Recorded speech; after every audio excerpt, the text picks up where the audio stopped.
సహోదరుడు సహోదరి, మరి నీ కష్టము నీకు బాగా తెలుసు, నీ సమస్య నీకు బాగా తెలుసు, నీ వ్యాధి నీకు బాగా తెలుసు, నీ అప్పులు నిన్ను ఎంతగా అవమానపరుస్తున్నాయో నీకు బాగా తెలుసు, నీ కుటుంబంలో ఉన్న అశాంతి అసమాధానం ఏ విధంగా నిన్ను నలిపేస్తుందో నీకు బాగా తెలుసు.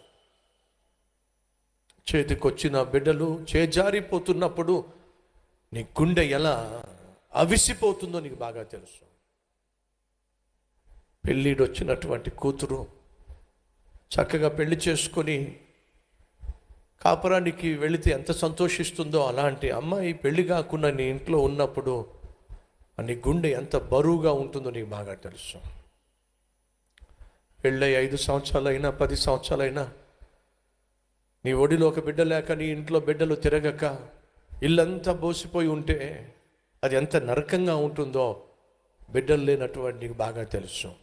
బాగా చదువుకున్నా, మంచి మార్కులు వచ్చినాయి, అమ్మ నాన్న కష్టపడి రెక్కలు ముక్కలు చేసుకొని అప్పులు చేసి నేను బాగా చదివించారు, ఉన్నత విద్యను అభ్యసించావు. నువ్వు పట్టణానికి వస్తున్నప్పుడు అమ్మ నాన్న అనుకున్నది ఏంటో తెలుసా? నా కొడుకు పట్టణానికి వెళ్తున్నాడు, నా కూతురు పట్టణానికి వెళ్తుంది, మంచి ఉద్యోగం సంపాదిస్తుంది, మా కష్టాలన్నీ తీరిపోతాయి, మా కన్నీళ్లు తొలగిపోతాయి అని ఎంతో కలలు గన్ని వాళ్ళు నేను పట్టణానికి పంపించి 3 సంవత్సరాలు అయింది, 2 సంవత్సరాలు అయింది. ఈరోజు కూడా నీకు ఉద్యోగం లేదు. ఆ రెంట్ వాడు వచ్చి రెంట్ అడుగుతుంటే తప్పించుకొని పారిపోవాల్సి వస్తుంది. పాలవాడు వచ్చి పాలు డబ్బులు అడుగుతున్నప్పుడు వాడిని ఎదుర్కోకుండా తప్పించుకునే ప్రయత్నం చేస్తున్నావు. ఒకవైపు నువ్వు కడుపు నింపుకోలేకపోతున్నావు, మరోవైపు కనీసం రెంట్ కట్టుకోలేకపోతున్నావు. అది ఎంత బాధగా ఉంటుందో, ఎంత వేదనగా ఉంటుందో నీకు బాగా తెలుసు.